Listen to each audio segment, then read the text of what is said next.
Hey everybody, it's Christy with Moonrain Chats with Christy, and I have a fun guest for you today. This is such a cool industry. We are at the NCHA cutting Futurity this year, and Jennifer Palmer makes the coolest product ever. And so in the next few minutes, we're going to get to know her a little bit better. And so I want you guys to kind of sidle up, get you a cup of coffee or hot chocolate, and get ready because we're going to meet this lady.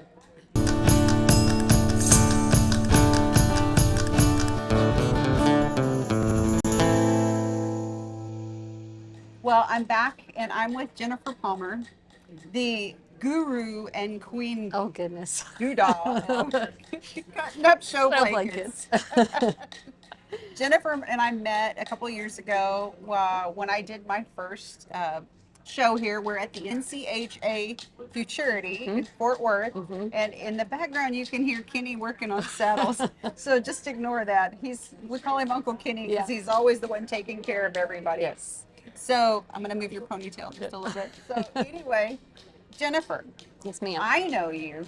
I know what you have created and the beautiful things that come out of this noggin right here. But everybody else out here. So my market is not all cutters. And so we have a lot of different people in the Western genre. So tell me, what is CuttinUp? So CuttinUp is a customized item that is used over a saddle pad. Our blankets are used to make them pretty when they go to the show pen. The pretty points is what we call it.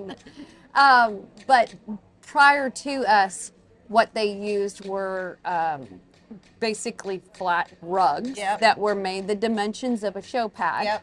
And then you put that blanket over a curved pad because your horse's back is curved, and the saddle is curved, and then you have this flat bundle of wool mess right in the seat.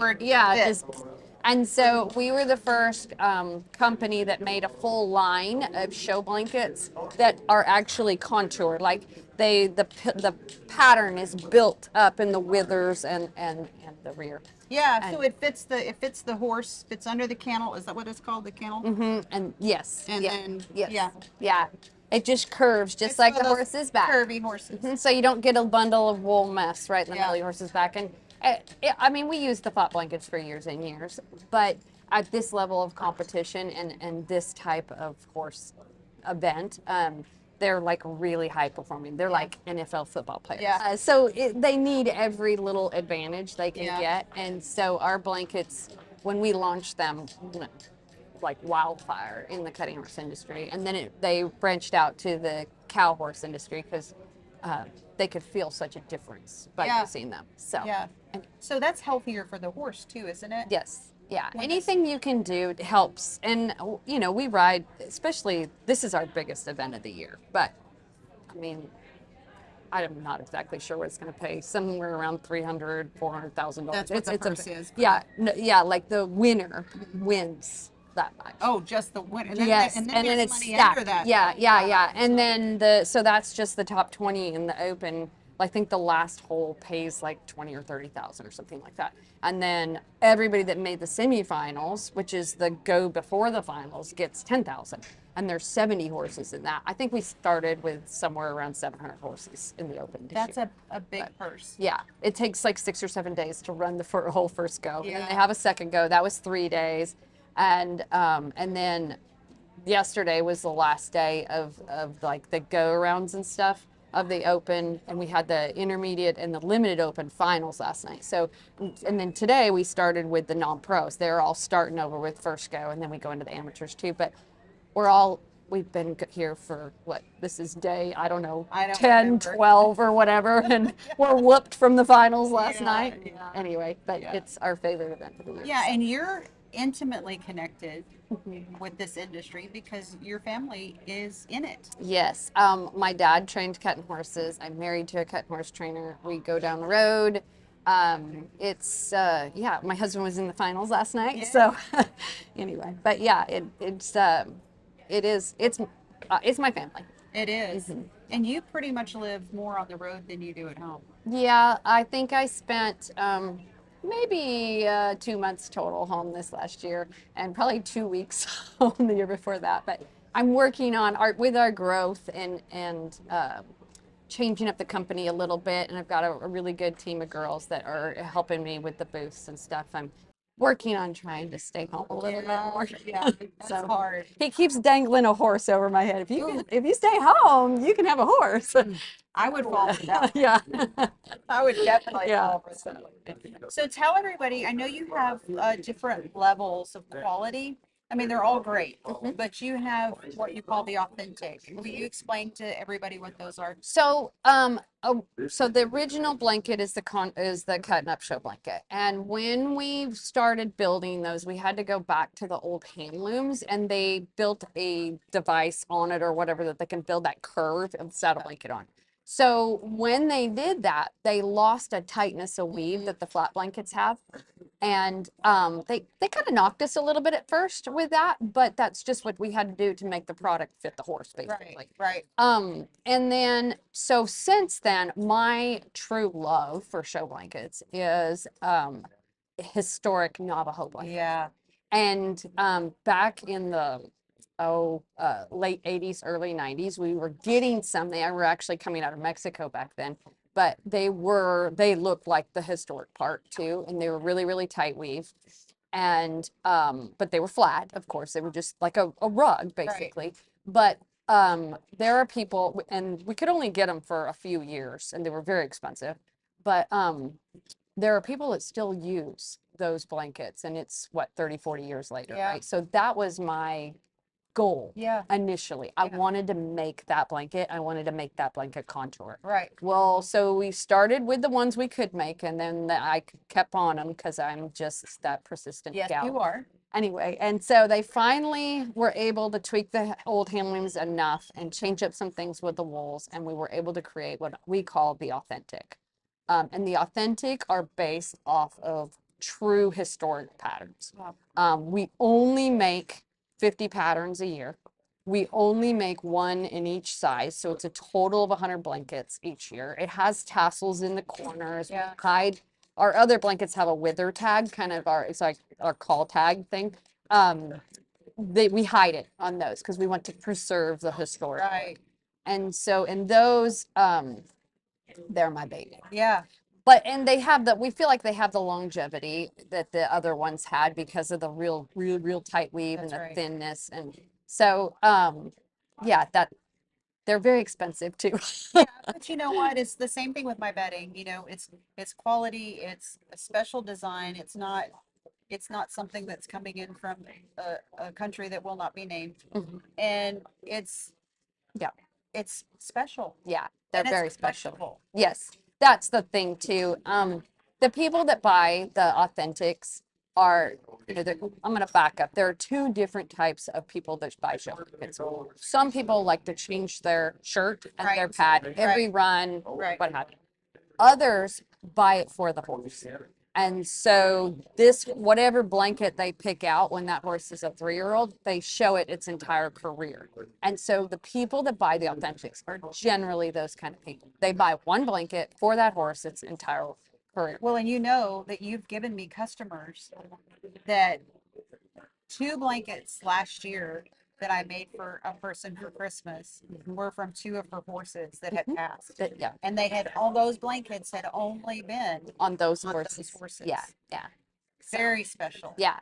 And that's the cool thing about it with those authentics is there's not going to be anybody else in that pen other than the other size, that one other size that has that blanket, and it becomes that horse's signature look. Yeah. People That's so cool. recognize the horse based on what blanket walks in. If they don't know the horse really well, they're just like, oh wait, I know that so and so because that's their blanket. That's so cool. So that's special. Yeah, you don't see that kind of stuff very often. Okay, so we also have different sizes. We have a Twiggy. Yeah, so the Twiggy is our bigger size, and then the Chiquita is our smaller size.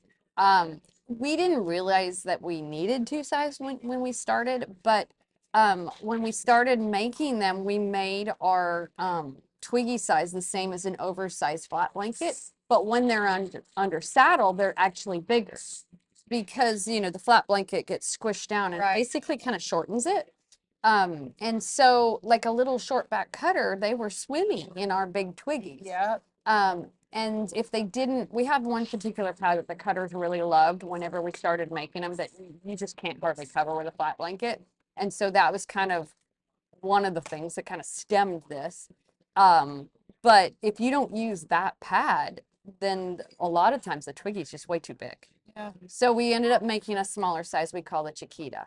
Yeah. But anyway, so yeah, it just, you can fit a variety of types of horses with these too. Yeah, that's awesome. I remember showing reining horses, and I remember putting the pad on. Mm-hmm. You know, we had the 1 inch wool or whatever, and then we'd put the blanket on. Mm-hmm. And I remember every time, you know, pulling the saddle up and grabbing that blanket and trying to cup it up Mm-hmm. to get up under the Yes. saddle. Bring right that up under the, Mhm. above the withers to give them some freedom. Mm-hmm.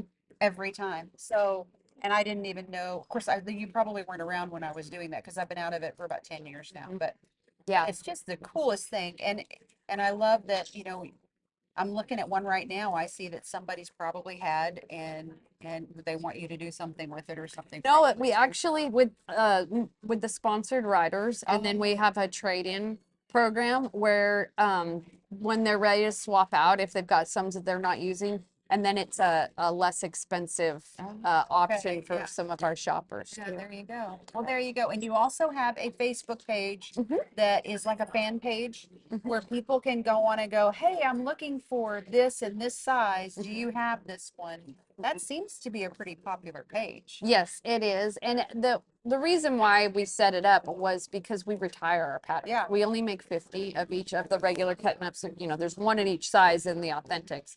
But in the regular cut-ups, we only make 50 ever. So when that goes into retirement, if somebody wants it, they've got to try to find somebody that'll sell it to them. That's very cool. Yeah, so it keeps the value of the blanket up too, because you know when it's retired, they have to pay if they want it. Yeah, there you go. Yeah, so Well, one of the things that Jennifer and I have done together recently is make pillows together. So I've taken some of her 2x3 rugs and then some of her funny little shorty. She had a batch of world's shortest horse blankets that got made accidentally, and they made great buckle pillows.